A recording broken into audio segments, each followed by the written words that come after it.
ಈಗ ರಾಜ್ಯದಲ್ಲಿ ಒಂದು ಭ್ರಷ್ಟಾಚಾರ ರಹಿತ ಆಡಳಿತನ ತರ್ತೇವೆ ಅಂತ ಹೇಳಿ ಅಧಿಕಾರಕ್ಕೆ ಬಂದಿರತಕ್ಕಂಥ ಸಿದ್ದರಾಮಯ್ಯ ನೇತೃತ್ವದ ಕಾಂಗ್ರೆಸ್ ಸರ್ಕಾರ 187 ಕೋಟಿಯ ವಾಲ್ಮೀಕಿ ಅಭಿವೃದ್ಧಿ ನಿಗಮದ ಹಗರಣ ಇರಬಹುದು,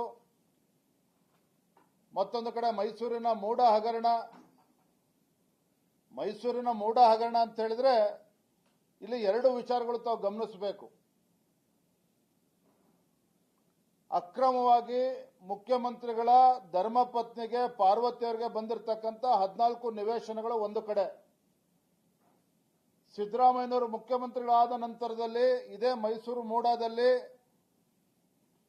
5,000ಕ್ಕೂ ಹೆಚ್ಚು ನಿವೇಶನಗಳು, ಸಾವಿರಾರು ಕೋಟಿಗೆ ಬೆಲೆ ಬಾಳ್ತಕ್ಕಂಥ ನಿವೇಶನಗಳನ್ನ ಇವತ್ತು ಅವರಿಗೆ ಬೇಕಾಗಿರ್ತಕ್ಕಂಥ ಹಿಂಬಾಲಕರಿಗೆ, ರಾಜಕೀಯ ಪುಡಾರಿಗಳಿಗೆ, ರಿಯಲ್ ಎಸ್ಟೇಟ್ ದಲ್ಲಾಳಿಗಳಿಗೆ ಕೊಟ್ಟಿರ್ತಕ್ಕಂಥದ್ದು. ಇದು ಮೈಸೂರಿನ ಮೂಡ ಹಗರಣ. ಈ ಮೂಡ ಹಗರಣ ತೆಗೆದುಕೊಂಡು ನಾವು ಭಾರತೀಯ ಜನತಾ ಪಾರ್ಟಿ ಜೆಡಿಎಸ್ ಪಕ್ಷ ಮೊದಲ ಹಂತದಲ್ಲಿ ನಾವು ಬೆಂಗಳೂರಿಂದ ಮೈಸೂರಿಗೆ ಮೈಸೂರು ಚಲೋ ಅಲ್ಲೇ ಅಡ್ಡಗಟ್ಟಿದ್ರು. ನಾವು ಬೆಂಗಳೂರಿನೂ ಬಿಟ್ಟೇ ಇರಲಿಲ್ಲ. ನಾವು ಬೆಂಗಳೂರು ಹೊರವಲಯದಲ್ಲಿ ನಮ್ಮನ್ನ ಕಟ್ಟಾಕ್ತಕ್ಕಂಥ ಕೆಲಸ ಮಾಡಿದ್ರು. ತದನಂತರದಲ್ಲಿ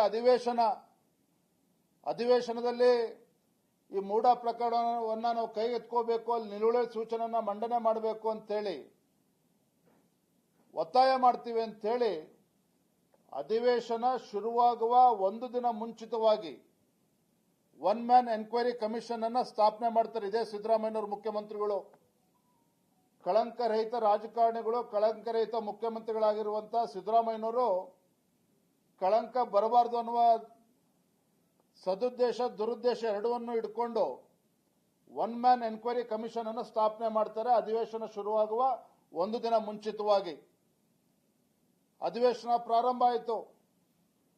ನಾವು ಮೂಡ ಬಗ್ಗೆ ಚರ್ಚೆ ಮಾಡಬೇಕು, ನಿಲುವಳಿ ಸೂಚನೆಯನ್ನ ಮಂಡನೆ ಮಾಡ್ತೇವೆ ಅಂತ ನಮ್ಮ ವಿರೋಧ ಪಕ್ಷದ ನಾಯಕರು ಹೇಳಿದ್ರೆ, ಕಾನೂನು ಸಚಿವರು ಹೇಳ್ತಾರೆ there is no scope.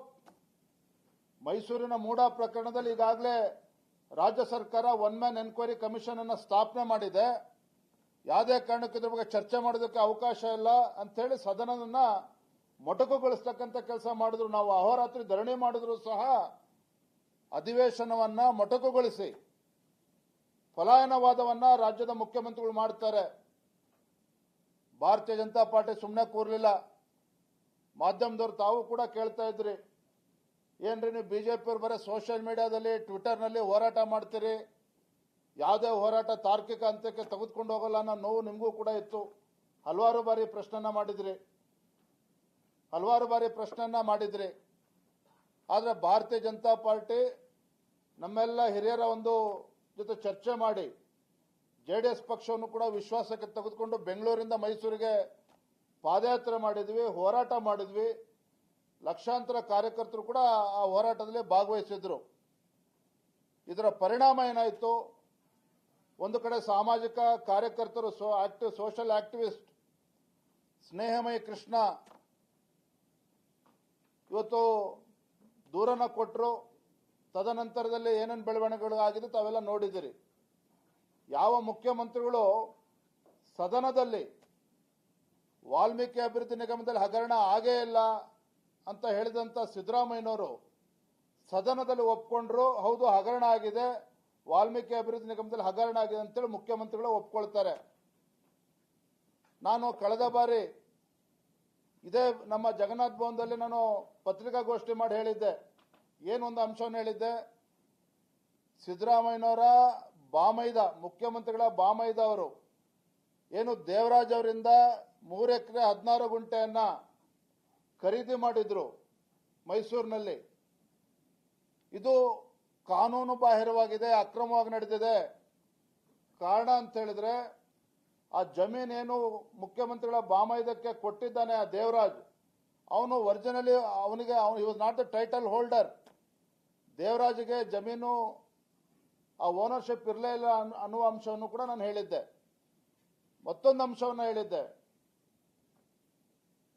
Devaraja original land lord ಇಲ್ಲದೆ ಇರತಕ್ಕಂಥ ಸಂದರ್ಭದಲ್ಲಿ ತದನಂತರದಲ್ಲಿ ಆಗಿರ್ತಕ್ಕಂಥ ಸಬ್ಸಿಕ್ವೆಂಟ್ ಟ್ರಾನ್ಸಾಕ್ಷನ್ 14 ನಿವೇಶನಗಳು ಕೊಟ್ಟಿರ್ತಕ್ಕಂಥದ್ದಿರ್ಬೋದು, ಇವೆಲ್ಲವೂ ಕೂಡ ಕಾನೂನು ಬಾಹಿರ ಆಗ್ತದೆ. ದ ಡೇ ವಿಲ್ ಕಮ್, ಒಂದಿನ ಬಂದೇ ಬರ್ತದೆ, ಮುಖ್ಯಮಂತ್ರಿಗಳು ತಮ್ಮ ತಪ್ಪನ್ನು ಒಪ್ಕೊಳ್ತಾರೆ. ಕಳಂಕರಹಿತ ರಾಜಕಾರಣಿಗಳು ಮುಖ್ಯಮಂತ್ರಿಗಳಾಗಿರ್ತಕ್ಕಂಥ ಸಿದ್ದರಾಮಯ್ಯನವರು ಅಕ್ರಮ ಆಗಿದೆ ಅಂತೇಳಿ ಒಪ್ಕೊಳ್ತಕ್ಕಂಥ ಒಂದು ದಿನ ಬಂದೇ ಬರ್ತದೆ. ಈ 14 ನಿವೇಶನಗಳನ್ನ ವಾಪಸ್ಸು ಮೂಡಾಗೆ ಸರೆಂಡರ್ ಮಾಡ್ತಕ್ಕಂಥ ದಿನ ಬಂದೇ ಬರ್ತದೆ ಅನ್ನೋ ಮಾತನ್ನ ನಾನು ರಾಜ್ಯದ ಅಧ್ಯಕ್ಷನಾಗಿ ಹೇಳಿದ್ದೆ. ನಿನ್ನೆ ರಾತ್ರಿ ಬಹಳ ಮಹತ್ತರವಾಗಿರ್ತಕ್ಕಂಥ ಒಂದು ಬೆಳವಣಿಗೆ ಆಗಿದೆ.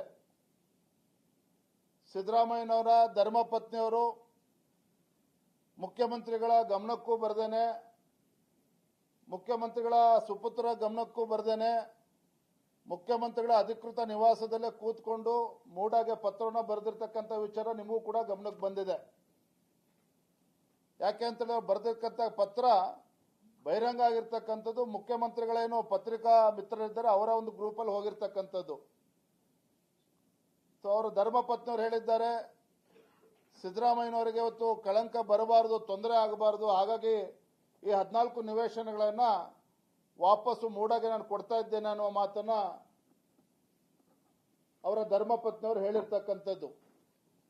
ಇವತ್ತು ನಾನು ನಮ್ಮ ತಮ್ಮ ಮುಂದೆ ಇಡ್ತಕ್ಕಂಥ ಪ್ರಶ್ನೆ, ಇವತ್ತು ಪಾರ್ವತಿ ಸಿದ್ದರಾಮಯ್ಯನವರ ಧರ್ಮಪತ್ನಿಯವರು ಅವರಾಗೆ ಪತ್ರವನ್ನು ಬರೆದಿದ್ದಾರೋ ಮೂಡಾಗೆ ವಾಪಸ್ ಸೈಟ್ ಕೊಡ್ತೇನೆ ಅಂತೇಳಿ ಬಲವಂತವಾಗಿ ಬರೆದಿದ್ದಾರೋ ನಮಗೆ ಗೊತ್ತಿಲ್ಲ.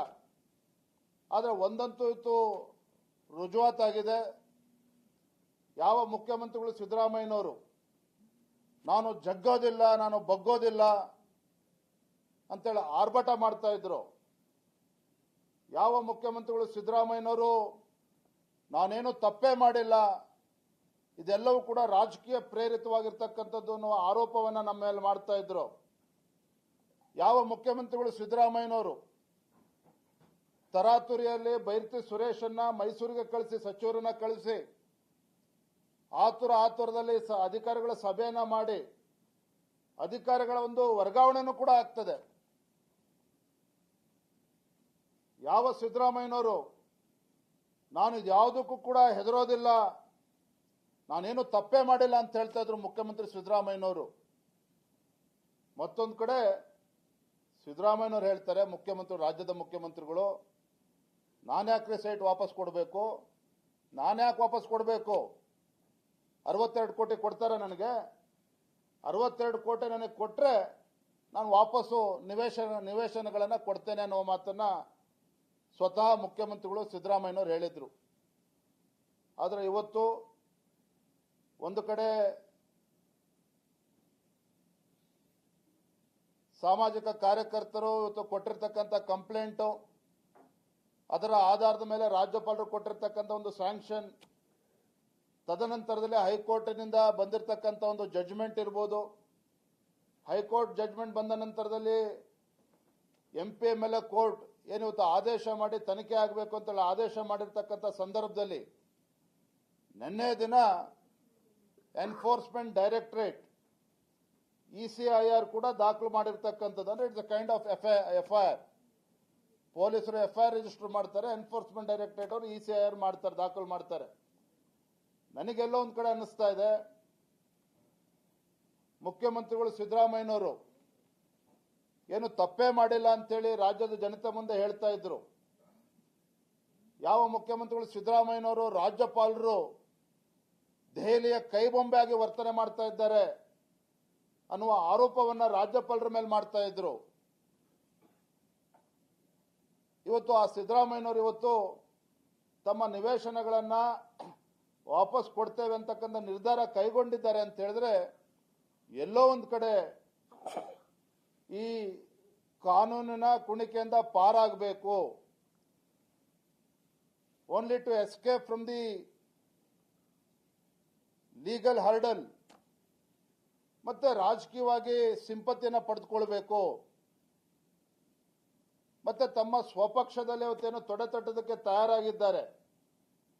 ಯಾಕೆಂತಂದ್ರೆ ಸೈಟ್ ಅನ್ನ ವಾಪಸ್ ಕೊಡ್ತೀವಿ ಅಂತ ನಿರ್ಧಾರ ಮಾಡಿದ್ದಾರೆ ಅಂತ ಹೇಳಿದ್ರೆ, ಸಿದ್ದರಾಮಯ್ಯನವರು ತಪ್ಪು ಮಾಡಿದ್ದೇವೆ ಅನ್ನೋದನ್ನ ಅಧಿಕೃತವಾಗಿ ಒಪ್ಕೊಂಡಂತಾಗಿದೆ. ಯಾವ ಮುಖ್ಯಮಂತ್ರಿಗಳು ಸಿದ್ದರಾಮಯ್ಯನವರು ತಪ್ಪೇ ಆಗಿಲ್ಲ ಅಂತ ಹೇಳಿದ್ರು, ನಿನ್ನೆಯವರ ನಿರ್ಧಾರದಿಂದ ತಪ್ಪಾಗಿದೆ ಅಂತ ಅನ್ನುವುದನ್ನ ಒಪ್ಕೊಂಡಿದ್ದಾರೆ. ಇದು ಎಲ್ಲವೂ ಕೂಡ ಇದರಿಂದ ಬಹಿರಂಗ ಆಗಿದೆ. ಹಾಗಾಗಿ ಎಲ್ಲೋ ಒಂದು ಕಡೆ ಇಟ್ಸ್ ಎ ಪೊಲಿಟಿಕಲ್ ಡ್ರಾಮಾ. ನಿವೇಶನಗಳನ್ನು ವಾಪಸ್ ಕೊಡ್ತೇವೆ ಅಂತಕ್ಕಂಥ ನಿರ್ಧಾರ ಪೊಲಿಟಿಕಲ್ ಡ್ರಾಮಾ. ಪಾಪ ಸಿದ್ದರಾಮಯ್ಯನವರಿಗೆ ಮರ್ತೋಗ್ಬಿಟ್ಟಿದೆ. ಹಿಂದೆ 2011ರಲ್ಲಿ ಸಿದ್ದರಾಮಯ್ಯನವರು ಅಂದಿನ ಮುಖ್ಯಮಂತ್ರಿಗಳು ಯಡಿಯೂರಪ್ಪನವ್ರ ವಿರುದ್ಧ ಆರೋಪಗಳು ಬಂದಂಥ ಸಂದರ್ಭದಲ್ಲಿ ಒಂದು ಮಾತನ್ನ ಹೇಳಿದ್ರು. ಇವತ್ತು ಗೌರವಾನ್ವಿತ ಮುಖ್ಯಮಂತ್ರಿಗಳಿಗೆ ಅದನ್ನ ನೆನಪು ಮಾಡಿಕೊಡೋದಕ್ಕೆ ಇಚ್ಛಪಡ್ತೇನೆ. ಮಕ್ಕಳಿಗೆ ಇಲ್ಲಿಗಲ್ ಕೊಟ್ಟಿರೋ ಸೈಟ್ ಅನ್ನು ಸರೆಂಡರ್ ಮಾಡಿದ್ದಾರೆ, ದುಡ್ಡು ತಗೊಂಡಿದ್ದಾರೆ. What does it mean? ತಪ್ಪು ಮಾಡಿದ್ರೆ ಯಾಕೆ ಸೈಟ್ ನ ಸರೆಂಡರ್ ಮಾಡ್ಬಿಡ್ತಾ ಇದ್ರು? ಕಾನೂನು ಬಾಹಿರವಾಗಿ ಮಾಡಿದ್ರೆ ಸೈಟ್ ವಾಪಸ್ ಕೊಟ್ಟಿರೋದು. ಯಾರೇ ತಪ್ಪು ಒಪ್ಕೊಂಡಿದಾರಲ್ಲ,